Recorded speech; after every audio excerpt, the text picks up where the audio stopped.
CGI के मुंह पर कैसे जूता लगाया जा रहा है। ये बहुत ही विधि विरुद्ध है। राष्ट्रपति के ऊपर, राज्यपाल के ऊपर और न्यायिक व्यवस्था से जुड़े किसी भी अधिकारी के ऊपर न कार्टून बन सकता है, न उसकी मिमिक्री की जाती है। इन जाम्बियों का मन इतना बढ़ गया है दोस्तों कि सीजीआई का एआई जनरेटेड वीडियो लगाया जा रहा है। जस्टिस गवई पर चला जूता भारत की न्यायिक व्यवस्था पर चला जूता है। नाम है राकेश किशोर। कहना तो नहीं चाहिए, लेकिन कहना पड़ रहा है। ये खुद ही जूता खोर है, लेकिन मुख्य न्यायाधीश पर जूता उछालने वालों को छोड़ा जा रहा है। दिल्ली में जब पटाखा बैन हुआ तो नारा लगा, एक धक्का और दो, बड़का गुम्बद तोड़ दो। अदालत को गृह मंत्री अमित शाह द्वारा यह धमकाया गया कि सुप्रीम कोर्ट ऐसा फैसला न दे जिसका अनुपालन ही ना हो सके। अगर यही जूता नरेंद्र मोदी पर चला होता तो, अगर यही जूता अमित शाह पर चला होता तो, अगर यही जूता महामहिम राष्ट्रपति द्रौपदी मुर्मू पर चला होता तो, अगर यही जूता राज्यपाल आनंदीबेन पटेल पर चला होता तो, भारत में ऐसी कौन सी कौम खुश है? हर कौम परेशान है, हर भारतीय परेशान है। सबके पास जूता है, जूता नहीं तो चप्पल है। कल्पना कीजिए कि सीजीआई पर जो जूता चला उसके हाथ में अगर पिस्तौल होता तो गोली भी चलती, और गोली चलती तो अनहोनी भी होती, और गोली चलाने वाला एक और धर्मरक्षक बन जाता। उमर खालिद, शरजील इमाम और दिल्ली दंगों में बगैर ट्रायल के बरसों से जो बेगुनाह सजा काट रहे हैं, उस फाइल को पुटअप करिए, उन्हें जमानत दीजिए। नमस्कार, आदाब, सत श्री अकाल। मैं अमित मौर्य, आप देख रहे हैं अचूक संघर्ष। कुछ आगे बढ़ने से पहले दोस्तों जरा आप लोग इस वीडियो को देखें।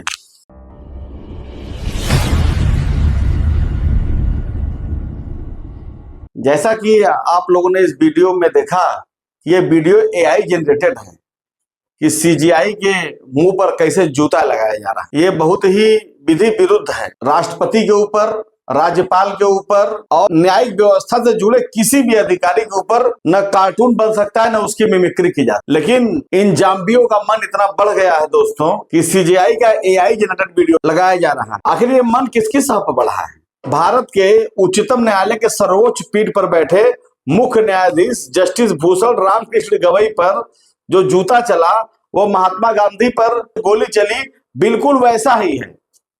वह गोली देश की एक मजबूत विचारधारा पर चली थी, तो जस्टिस गवई पर चला जूता भारत की न्यायिक व्यवस्था पर चला जूता है। यह जूता चलाया है अधिवक्ता राकेश किशोर ने। नाम है राकेश किशोर। कहना तो नहीं चाहिए, लेकिन कहना पड़ रहा है। ये खुद ही जूता खोर है। इसकी हरकतों को देखते हुए इसको कहीं भी जूता खोर कहना कहीं से भी गलत प्रतीत नहीं हो रहा है। दरअसल जिस वकील ने जूता चलाया, उसके संगठन की विचारधारा में उच्चतम न्यायालय नहीं बल्कि मनुस्मृति कूट कूट कर भरी हुई है। और सबसे बड़ी बात है कि सोशल मीडिया पर भगवा ब्रिगेड उसके समर्थन में जिस तरह का अभियान चला रहा है, वह सिद्ध करता है भविष्य में राकेश किशोर को देशभक्त पार्टी, जो संस्कारी पार्टी है, उसको इस कृत्य के लिए भविष्य में विधायक और सांसद का टिकट भी मिल सकता है, क्योंकि संस्कारी पार्टी है। जब बलात्कारियों को मंच में बिठाते हैं तो जूता फेंकने वालों को भी इज्जत देंगे ही। क्या कोई पहले से कभी कल्पना कर सकता था कि उच्चतम न्यायालय के सर्वोच्च पीठ पर बैठे देश के मुख्य न्यायाधीश पर कोई जूता फेंकने का प्रयास कर सकता है? लेकिन यह हो गया। यह दुस्साहस उसे कहां से मिली? यह दुस्साहस उसे मिली सत्ता के कारण, उसी सत्ता के कारण जिसे रात होते होते ही थाने से छोड़ दिया गया और सम्मानित किया जाएगा उसे चंदन टीका लगाकर। इस देश में अपने नबी हजरत मोहम्मद से मोहम्मद का इजहार करने पर सैकड़ों गिरफ्तार हो रहे हैं, लाठियां चलाई जा रही हैं, लेकिन मुख्य न्यायाधीश पर जूता उछालने वालों को छोड़ा जा रहा है। पिछले 70 सालों में जो कभी नहीं हुआ, वो इस मोदी सरकार में हो गया। ये भी उपलब्धि मानी जाएगी। उच्चतम न्यायालय ने मुसलमानों के धार्मिक मामलों के खिलाफ लगभग हर फैसला दिया है, तब जबकि ऐसे मामले में संविधान में अनुच्छेद 25, अनुच्छेद 26, अनुच्छेद 44 और Muslim personal law and application act 1937 के तहत उसके धार्मिक अधिकार सुरक्षित हैं, जो धर्म की स्वतंत्रता की गारंटी देता है। इसके बावजूद चाहे साहबानों का मामला हो, चाहे ट्रिपल तलाक का केस हो, चाहे गुजारा भत्ता का मामला हो, चाहे वो बाबरी मस्जिद का मामला हो, उच्चतम न्यायालय ने हमेशा मुसलमानों के धार्मिक भावना के विरुद्ध ही फैसला दिया, मगर मुसलमानों ने कभी भी उच्चतम न्यायालय के खिलाफ एक शब्द नहीं कहा। जूता मारना तो बहुत दूर की बात है, बल्कि मुसलमानों ने उच्चतम न्यायालय के हर एक फैसले को तहे दिल से स्वीकारा और उसका इस्तकबाल किया। दरअसल उच्चतम न्यायालय को धमकाने का खेल इस गिरोह द्वारा लगातार किया जा रहा है। बाबरी मस्जिद के मुकदमे के दौरान उच्चतम न्यायालय को धमकाया गया कि फैसला यदि विरोध में आया तो वह उच्चतम न्यायालय का फैसला ही नहीं मानेंगे। दिल्ली में जब पटाखा बैन हुआ तो नारा लगा, एक धक्का और दो, बड़का गुम्बद तोड़ दो, और उच्चतम न्यायालय के गेट पर आतिशबाजी की गई, जबकि कोर्ट के आदेश से इस पर प्रतिबंध लगा हुआ था, क्योंकि भगवा ब्रिगेड ये सब नहीं मानती। सबरीमाला मंदिर उदाहरण है, जली कट्टू उदाहरण है, दही हांडी का उदाहरण है, जबकि सर्वोच्च न्यायालय का फैसला इसमें नहीं माना गया। अदालत को गृह मंत्री अमित शाह द्वारा यह धमकाया गया कि सुप्रीम कोर्ट ऐसा फैसला न दे जिसका अनुपालन ही ना हो सके, तो जूता तो चलेगा ही, क्योंकि जब अमित शाह जैसा आदमी इस तरह बोल रहा है जिसके ऊपर एक जज की हत्या का आरोप हो, सबको पता है जस्टिस लोया अमित शाह ने ही मरवाया। यहाँ तो दूसरी बात, जस्टिस गवई ने एक और अच्छा काम किया है, क्योंकि वो बुद्ध को मानने वाले हैं। बुद्ध कहते हैं कि माफ करने वाला सबसे बड़ा होता, तो बुद्ध के कदमों पर चलते हुए जस्टिस गवई ने वकील पर कोई कार्रवाई करने से मना कर दिया।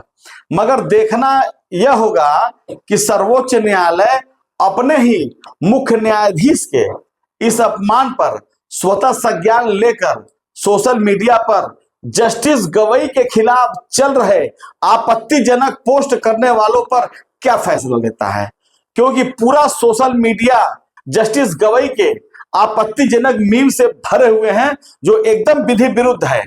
जस्टिस गवई के गले में हांडी बांधे और जूता मारते हुए का मीम वीडियो वायरल, जैसा कि मैंने शुरू में कहा। उच्चतम न्यायालय का क्या कोई जज इस पर संज्ञान लेगा, इस पर मुझे संदेह है। अगर मैं अमित मौर्य कोई भी ऐसी टिप्पणी आज के डेट में न्यायालय या जुडिशरी पर कर दूं तो मुझको उठाकर तुरंत ही जेल में डाल दिया जाएगा। एक मौका खोजा जा रहा है, बहरहाल बात विषयांतर हो जाएगी। दरअसल ये लड़ाई बहुत मुश्किल है। सोचिए कि जब एक मुख्य न्यायाधीश के प्रति व्यवहार है तो 5000 साल पहले का इतिहास कैसा रहा होगा। मुसलमान तो इनके लिए रास्ते का पत्थर है, असली मंजिल तो वही है मनुस्मृति। इन्हें संविधान और तिरंगा कहां स्वीकार था। सबसे बड़ी बात यह है, एक बात बड़ा गौर से आप इस पर गौर करिए, जब देश के सर्वोच्च न्यायाधीश को भरी अदालत में जूता मारकर देश के सारे सवर्ण वकीलों को जस्टिस गवई के खिलाफ एकजुट किया जा सकता है, तो कल्पना कीजिए देश के कोने कोने में, अलग अलग क्षेत्रों में दलित शूद्र समाज के प्रति इन सवर्ण समुदाय का कितना घिनौना व्यवहार रहता होगा। उस पर से तुर्रा यह है कि आप जाति विहीन समाज बनाएं, और कुछ पाखंडी जो लगातार हिंदू राष्ट्र की वकालत करते हैं, एक है धीरेन्द्रनाथ शास्त्री पगला बाबा, वो तो अभी हिंदू राष्ट्र के लिए पदयात्रा निकालने वाला है। इसको भी इसी पदयात्रा के दौरान कोई एक जूता चला दे तो मेरे दिल को बड़ा ठंडक मिलेगा। ये वही राकेश किशोर हैं। राकेश किशोर को इस बात से नाराजगी नहीं है कि चीफ जस्टिस ने किसी देवता पर टिप्पणी की। राकेश किशोर की नाराजगी की असली वजह यह है कि उसके अंदर जो जड़ जमाए बैठी नफरत है, मुसलमानों के प्रति घृणा है, कुंठा है, सांप्रदायिकता है। राकेश किशोर उर्फ जूताखोर, जी हाँ बिल्कुल ऐसे लोग को जूताखोर कहा जा सकता है। हल्द्वानी में मुसलमानों के घरों पर सुप्रीम कोर्ट ने बुलडोजर क्यों नहीं चलने दिया, उसे इस बात का गुस्सा है। तब मॉरिशस में चीफ जस्टिस ने ऐसा क्यों कहा कि भारत बुलडोजर से नहीं कानून से चलता है। राकेश किशोर का यह भी मानना है कि योगी जी जो संविधान का चीर हरण करके उच्चतम न्यायालय के आदेश को पैरे तौले रौंद के जो विधि विरुद्ध तरीके से बुलडोजर चलवा रहे हैं, इसके विरोध में जो उच्चतम न्यायालय टिप्पणी कर रहा है, राकेश किशोर को इस बात से भी गुस्सा था। राकेश किशोर को इस बात का भी गुस्सा है कि दुनिया में 57 देश उनके हैं, महामानव नरेंद्र मोदी जी। घटना के कई घंटे बीतने के बाद इनका ट्वीट आता है कि हम जस्टिस गोयल पर जो हमला हुआ उसकी सख्त निंदा करते हैं। और मोदी जी के ही ट्वीट पर भाजपा का प्रवक्ता शिवम त्यागी, जो अजीत भारती यूट्यूबर जिसने कमेंट किया था जस्टिस पर, वो उसके साथ जाता है, साथ जाकर उसको थाने से छुड़ा लाता है। अब मोदी जी ट्वीट करते हैं कि हम गवई जी के पर हमले की निंदा करते हैं, और मोदी जी का पाला हुआ चमचा मोदी जी को ठेंगा दिखाते हुए अजीत भारती को थाने से छुड़ा लेता है। अब जरा गौर करिए दोस्तों, दलितों के ऊपर पेशाब करना, घोड़ी से उतार देना, जूता फेंकना, पीट पीट कर मार देना, मटकों से पानी नहीं पीने देना, छूने भर से अन्न को अछूत मान लेना, बस्तियां जला देना, अगर यह सब देवी देवताओं का इशारा है तो लानत है, थू है ऐसी मानसिकता पर। ऐसे लोगों को तो जेल में ही होना चाहिए। एक सवाल मेरे दिमाग में बार बार आ रहा है, सोचा कि वो भी आपसे इस पर चर्चा कर लूं। अगर यही जूता नरेंद्र मोदी पर चला होता तो, अगर यही जूता अमित शाह पर चला होता तो, अगर यही जूता महामहिम राष्ट्रपति द्रौपदी मुर्मू पर चला होता तो, अगर यही जूता राज्यपाल आनंदीबेन पटेल पर चला होता तो, अगर यही जूता योगी आदित्यनाथ के ऊपर चला होता तो, अगर यही जूता मोदी सरकार के दामाद अंबानी अडानी पर चला होता तो, अगर चलाने वाला मुसलमान होता तो क्या होता, ये कहने की जरूरत नहीं है। तब भी क्या पुलिस, सुप्रीम कोर्ट, मीडिया इतने रहमदिल होते? और भी बड़े नेता, मजहबी ओहदे वाले लोगों के नाम लिखे जा सकते हैं। ये तो मैंने सिर्फ यहाँ कुछ मिसालें दी हैं। भारत में ऐसी कौन सी कौम खुश है? हर कौम परेशान है, हर भारतीय परेशान है। सबके पास जूता है, जूता नहीं तो चप्पल है। कल्पना कीजिए कि सीजीआई पर जो जूता चला उसके हाथ में अगर पिस्तौल होता तो गोली भी चलती, और गोली चलती तो अनहोनी भी होती, और गोली चलाने वाला एक और धर्मरक्षक बन जाता और एक गोट से बनता। इसके जिम्मेदार मोदी जी हैं। सीजीआई पर जो जूता चला वो एक मैसेज है। सुप्रीम कोर्ट पर तो बुलडोजर चला नहीं सकते, तो एक जूता चलाकर हदबंदी ही कर दो। ऐसा अब कौन जज कितनी हिम्मत करेगा? ये सब्जेक्टिव है, मगर एक सब्जेक्ट तो बन ही गया। पूरी मीडिया में खामोशी है। एक बहुत बड़ा सवाल जैसे मैंने अभी छोड़ा कि अगर सीजीआई पर जूता चलाने वाला कोई अब्दुल होता तो क्या होता? अब्दुल के मजहब के साथ भी तो गलत हो रहा है, तो क्या अब्दुल का भी गुस्सा आना लाजमी मान लिया जाता?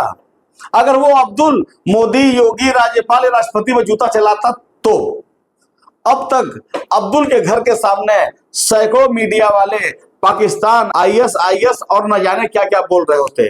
अब्दुल के घर रात में ही बुलडोजर चलता और हम सब चिप्स और पेप्सी पीते हुए उस पर लाइव करते हैं कि मुसलमानों ने देश को बर्बाद कर दिया है, मुसलमानों का मन इतना बढ़ गया है कि प्रधानमंत्री, मुख्यमंत्री पर भी जूता चला रहे हैं। लेकिन जूता फेंकने वाला संघी है, कुछ नहीं हुआ। फिलहाल भारत के सीजीआई की जो सिक्योरिटी और इज्जत की यह हालत है तो आम भारतीय तो कीड़े से भी बदतर हैं। सीजीआई साहब, आप बहुत महान हैं, रहमदिल इंसान हैं, उसको माफ किया तो एक आसान और कर दीजिए प्रभु। उमर खालिद, शरजील इमाम और दिल्ली दंगों में बगैर ट्रायल के बरसों से जो बेगुनाह सजा काट रहे हैं, उस फाइल को पुटअप करिए, उन्हें जमानत दीजिए। और अभी सोनम वांगचुक जो सरकार की तानाशाही का शिकार है, उस पर एनएसए रद्द करिए प्रभु। तब जाकर ये लगेगा कि आप वास्तव में रहमदिल इंसान है। फिलहाल मुझको सीजीआई के विषय में नहीं कुछ कहना है।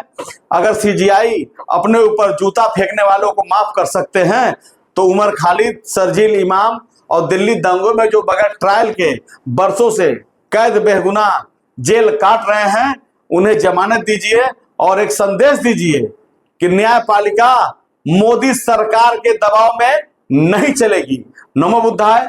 जय विज्ञान, जय संविधान।